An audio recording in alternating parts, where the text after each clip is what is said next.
Agradeço ao pastor Coronel, ao Monjara, a confiança, nos convidar para trazer uma palavra neste culto, a restauração desta noite.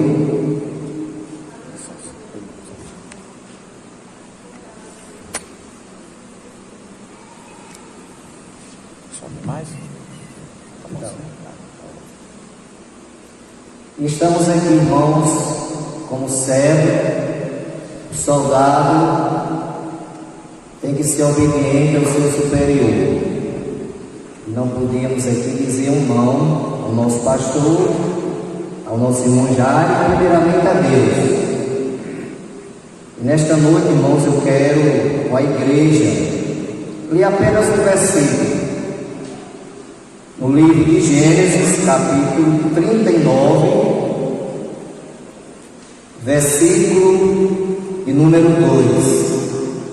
Nós podíamos até ter irmãos aqui mais capacitados que eu, temos o nosso pastor João de Deus aqui, outros irmãos, mas estamos aqui nas mãos do Senhor, nas mãos de Deus, e vamos obedecer, ao chamado. Diz assim o versículo: e o Senhor estava com José, e foi varão próspero, e estava na casa de seu senhor egípcio. Irmãos, culto da restauração. Quando se fala em restauração, nós podíamos aqui dar vários exemplos: restauração na vida espiritual, na vida material, e tantos exemplos que podemos aqui citar. Mas vamos falar aqui um pouco da restauração de uma família, pois sabemos que no mundo em que vivemos, muitas famílias estão aí desestruturadas, outras até já destruídas, por falta realmente da busca de Deus, do temor a Deus.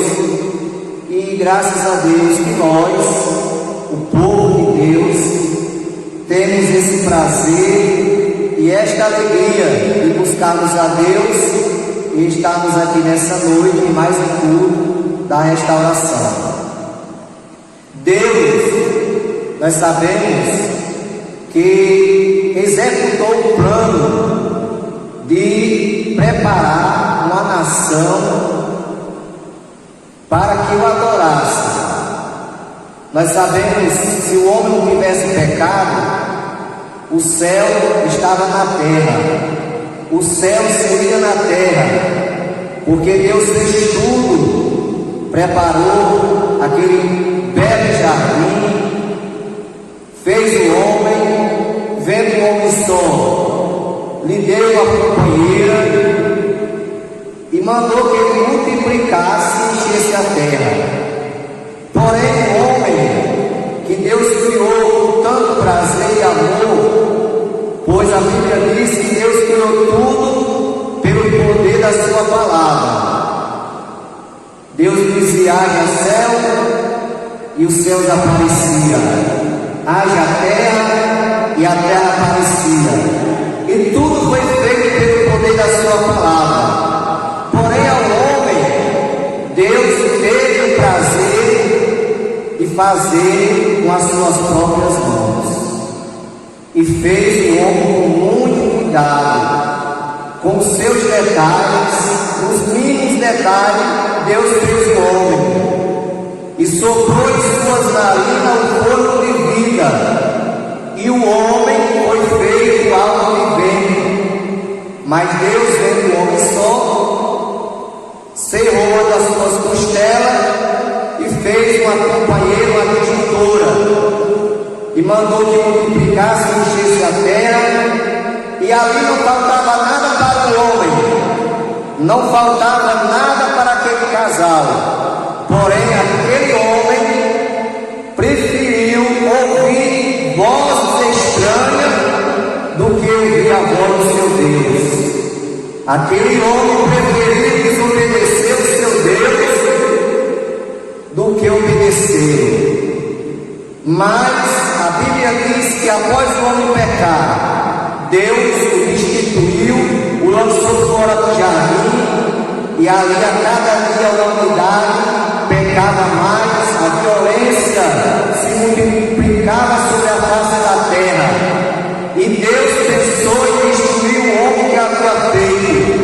Porém Deus, olhando do céu à terra, encontrou uma família fiel, que foi a família de Noé, e Deus mandou Noé anunciar a humanidade sobre a destruição que ele havia de mandar sobre a terra com o dilúvio.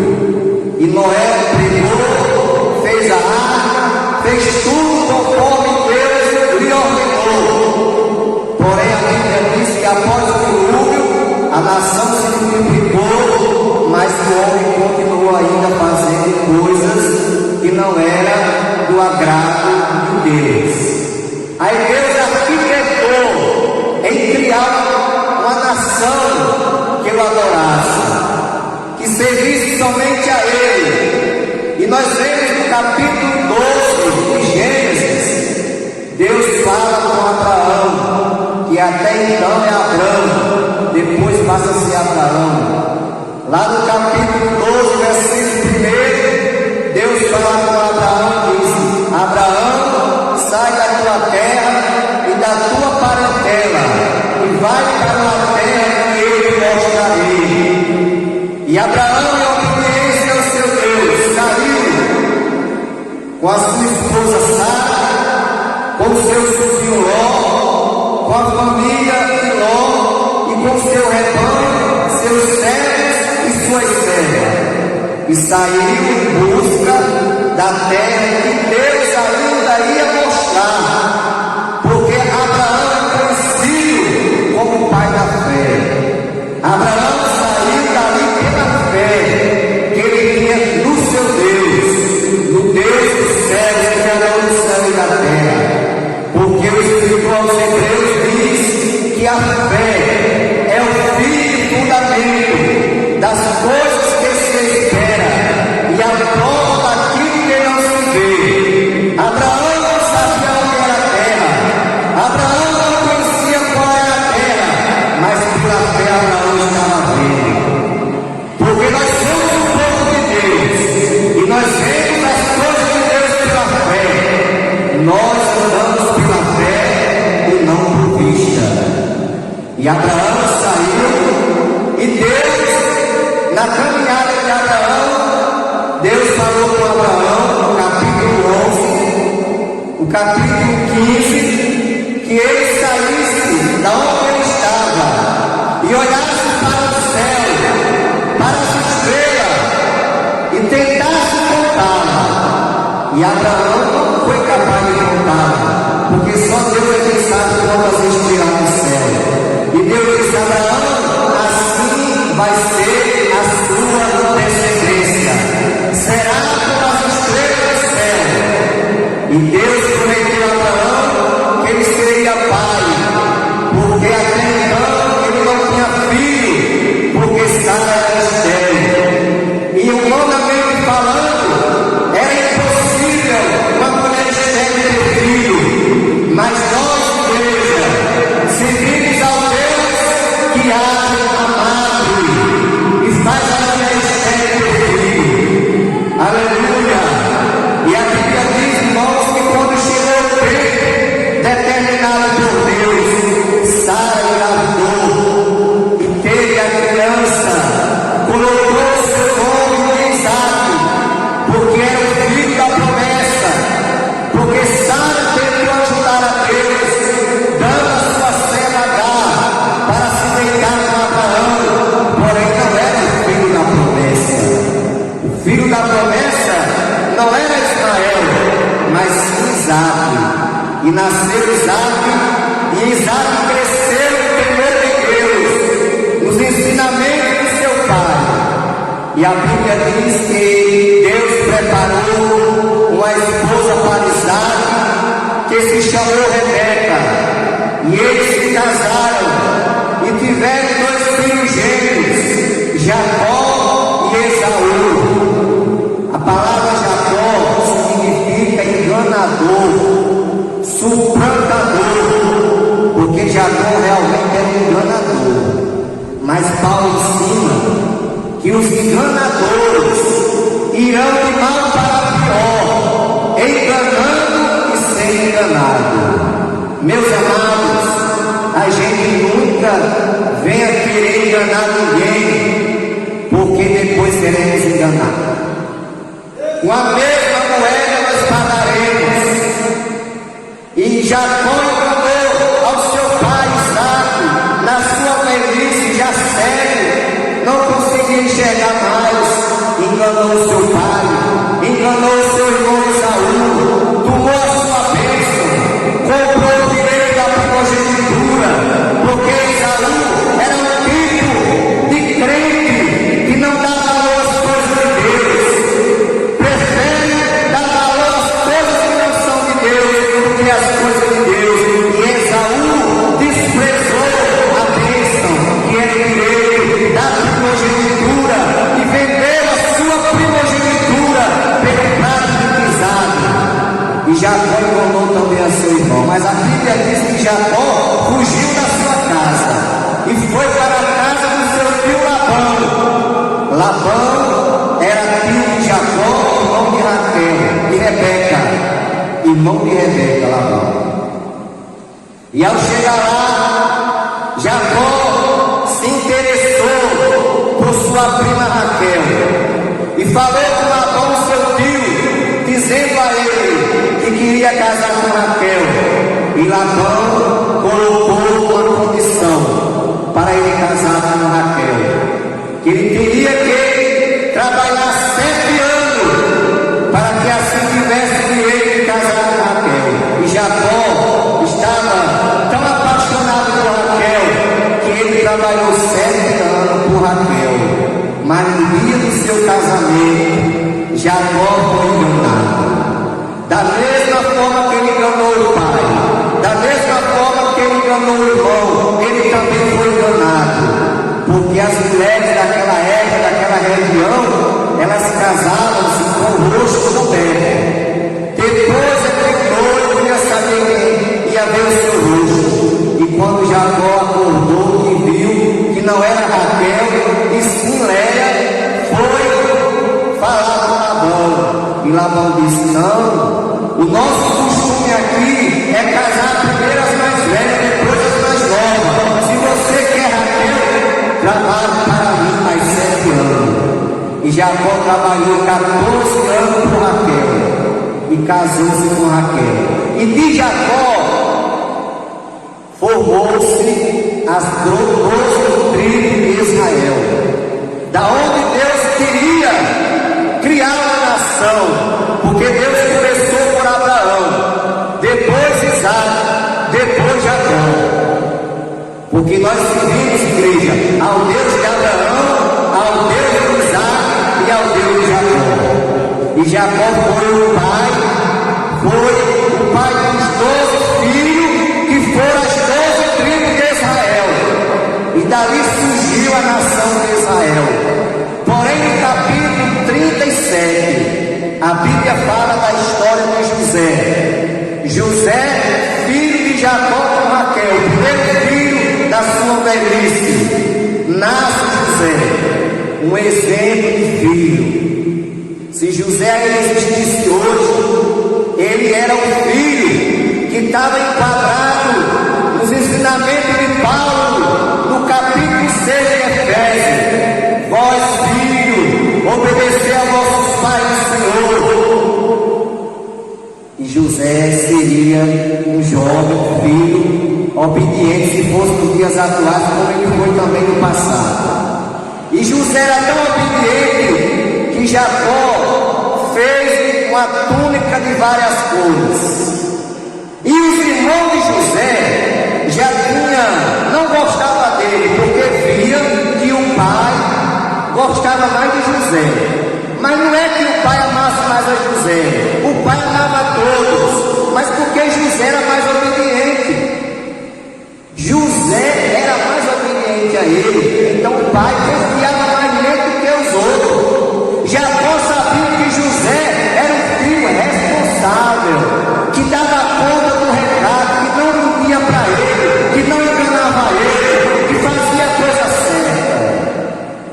E José, irmãos, recebeu aquela túnica de várias cores. Só que José, ele teve um sonho. E ele foi contar o sonho para os seus irmãos. E os seus irmãos já não gostavam dele e passaram a odiá-lo mais ainda. Porque quando Jacó presenteou José com aquela túnica de várias cores, ali mostrava uma autoridade que José estava tendo, porque os seus irmãos já pensaram que José queria ser o superior deles. E quando José conta o sonho aos seus irmãos, que estavam no campo atando molhos, e o seu molho se levantava, e os molhos dos seus irmãos se curvavam diante do seu molho. E os seus irmãos disseram, assim como a chacota: será que você agora vai dominar sobre nós?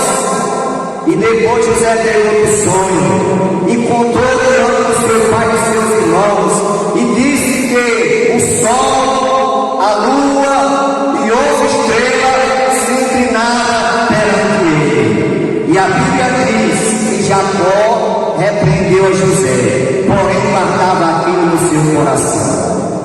Jacó sabia que aquele sonho tinha um mistério, que tinha algo de Deus naquele sonho. E passou-se os tempos, certa vez, José estava em casa com seu pai, e seus irmãos pastoreavam o rebanho de seu pai. E Jacó, preocupado com seus filhos, mandou José saber do vício dos seus irmãos, ir à procura dos seus irmãos. E José foi à procura dos seus irmãos, e encontrou o varão no meio do caminho, e perguntou àquele varão se ele sabia onde estavam os seus irmãos. E aquele varão, aquele homem, disse a José aonde é que estavam os seus irmãos. E José foi ao encontro dos seus irmãos, e de longe os seus irmãos, quando viram José, tramaram matar a José. Vamos ver agora o que é que esse sonhador vai fazer. Vamos matá-lo. Só que um dos seus irmãos, Rúben, disse: não vamos matar o nosso irmão, não vamos derramar o sangue dele. E jogaram ele em uma cova. Olha, irmãos, muitas vezes a gente passa coisas na nossa vida que muitas vezes parece que a gente está dentro de uma cova, que nem José. Mas muitas vezes é necessário, irmãos, a gente ir para a cova, para depois ser tirado da cova e depois ser abençoado, como foi José. E José lá na cova chorava, gritava pelos seus irmãos para o seu morrer, e os seus irmãos nada faziam. Porém a Bíblia diz que em certo momento vinha uma caravana de ismaelita em direção ao Egito, comprando especiaria, comprando escravo. E Judá falou com seus irmãos: não vamos matar ele, não vamos derramar o sangue do nosso irmão, vamos vender ele como escravo para o Egito. E tiraram José da cova e venderam José como escravo. E José foi levado para o Egito. E lá no Egito a Bíblia diz que Potifar comprou a José para ser o seu escravo. Mas, meus irmãos, eu quero aqui dizer com esta palavra que aonde você estiver, seja entre os irmãos, ou seja, que não seja entre os irmãos, aonde você estiver, se você está em obediência a Deus, a bênção de Deus está com você. Porque em certa ocasião eu estava conversando com os companheiros, pastores, e um dos que estavam ali disse assim: rapaz, eu vou pedir ao pastor para me colocar naquela cidade. Aquela cidade é grande, tem muita gente, lá eu vou ser abençoado.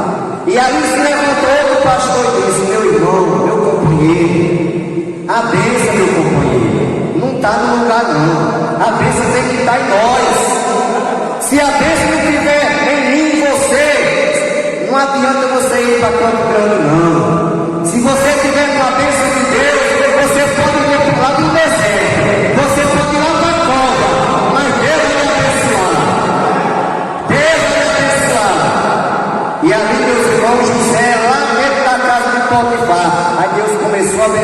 casa de Potifar por causa de José. Veja a importância de nós sermos obedientes, porque através da obediência nós seremos restaurados na presença de Deus.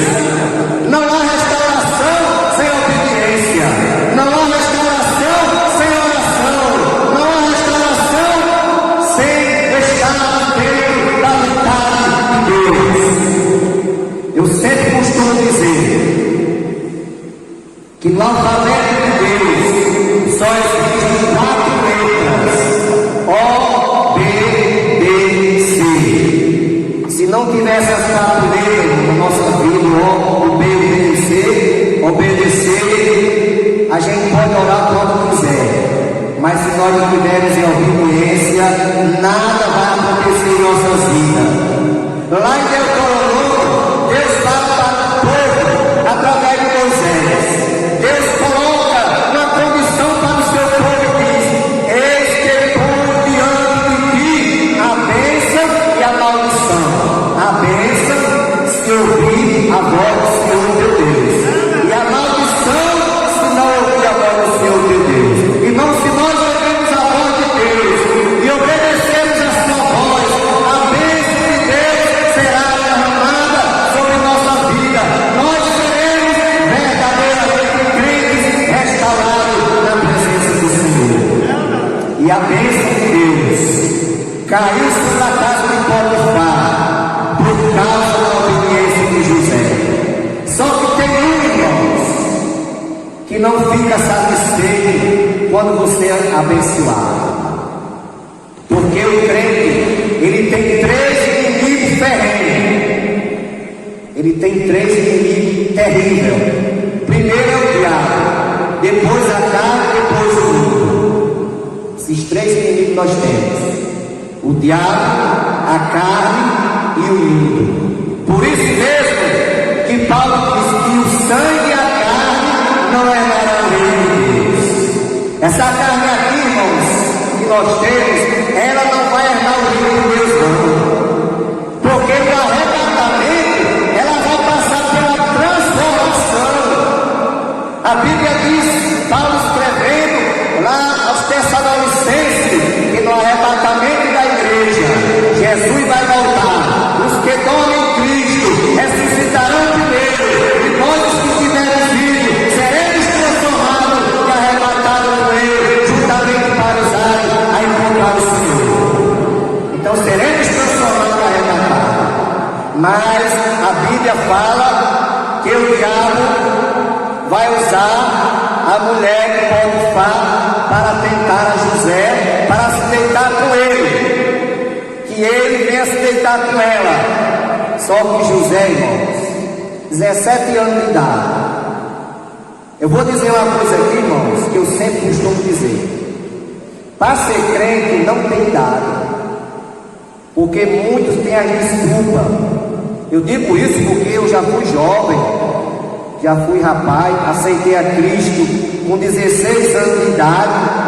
Não sou melhor do que nenhum dos irmãos aqui, sou mais pequeno. Mas sempre, irmão, eu procurei obedecer o que os meus pastores, o que os meus dirigentes, o que os irmãos me ensinaram, o que Deus me ensinava através dele. Sempre eu procurei obedecer, sempre eu procurei.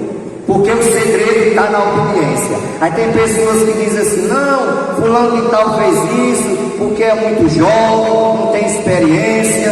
Não, irmãos, para servir a Deus não tem idade. Até uma criança, ela pode ser fiel a Deus. Que a gente já viu um testemunho de criança que morreu e não negou o nome de Jesus. E José é um exemplo, 17 anos.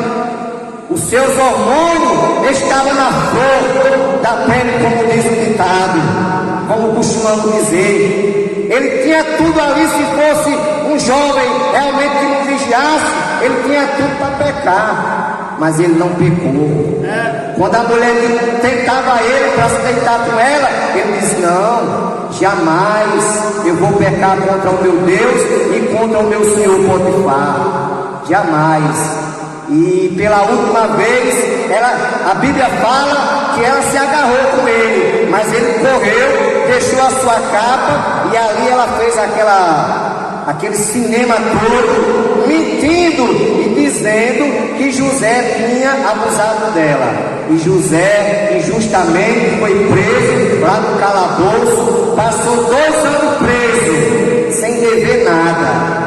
Ô irmão, quantas vezes o crente é injustiçado sem dever nada? Quantas vezes o crente passa por injustiça sem dever nada? Mas vamos entregar nas mãos do Senhor. Se você passar por algum momento desse de injustiça, que alguém diga alguma coisa contra você, que você não tenha feito, que você não tenha lido, entregue a Deus.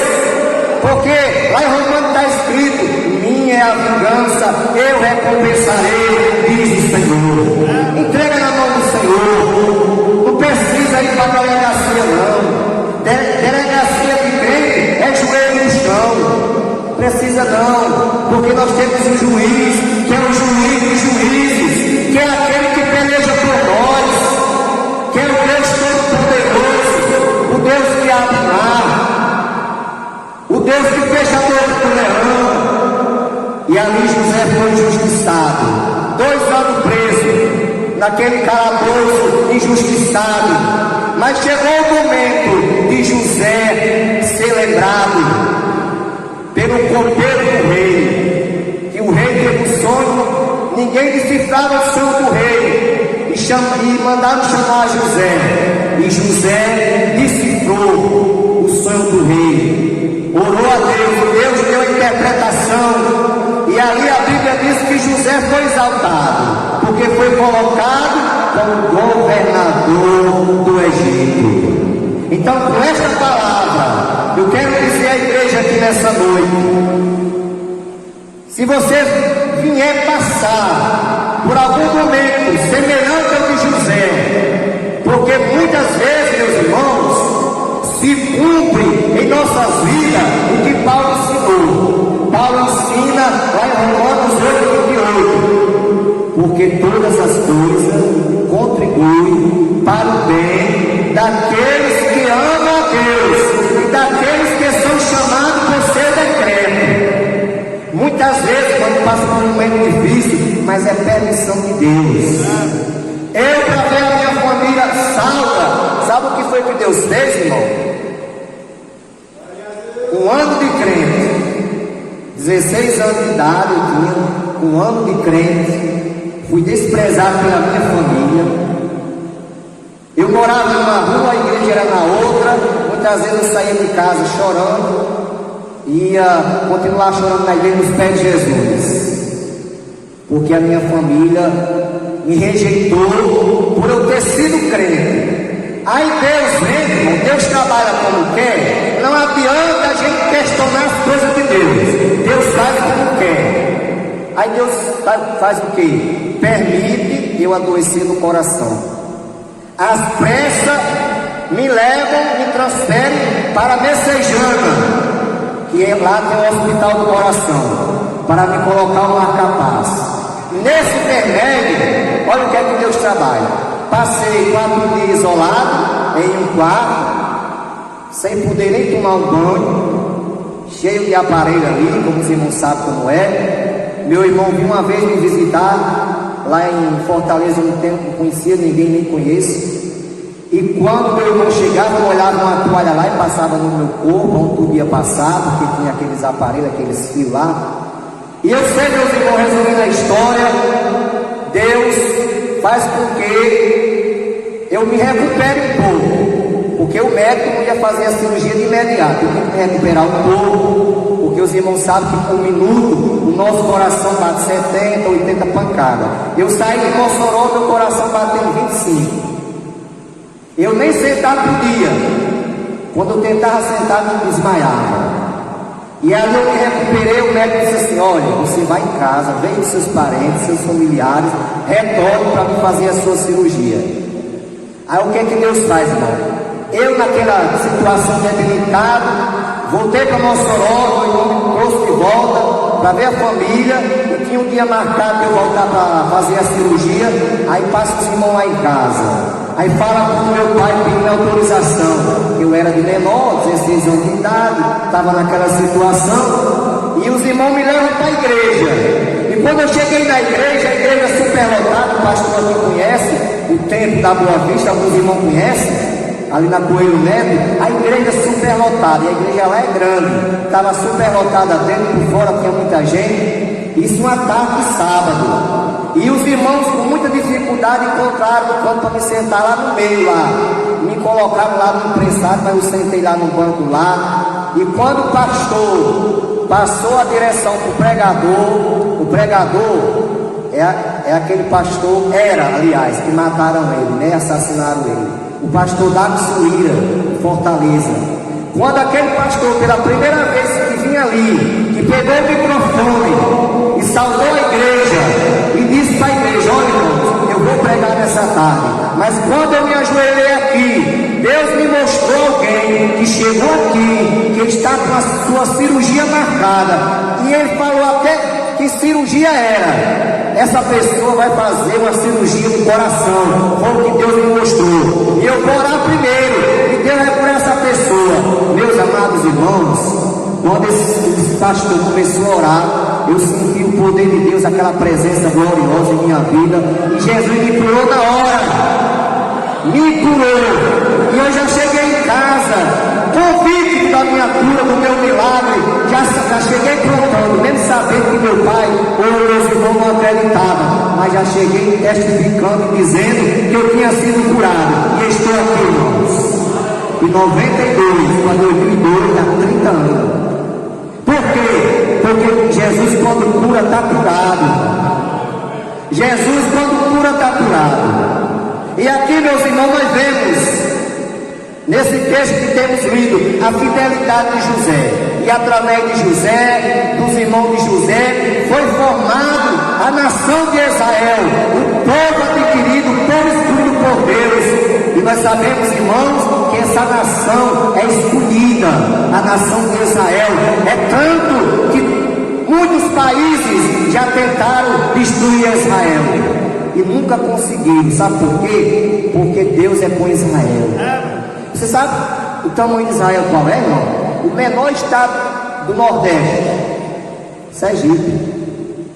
Israel, o seu território é do tamanho de Sergipe. O menor estado do Nordeste. E não tem país que consiga vencer. Sabe por quê? Qual é o segredo? Jesus, é Deus. É Deus que está com ele. E sabe por quê que o inimigo não vai nos vencer e ninguém vai nos vencer? É porque Deus está conosco. Deus está conosco para nos restaurar, para nos dar a vitória, para vencer por nós o que não podemos vencer. Se o mar está agitado, ele vai abrir. Porque o salmista diz no Salmo 46: Deus é o nosso refúgio, a nossa fortaleza, o nosso socorro bem presente na angústia, pelo que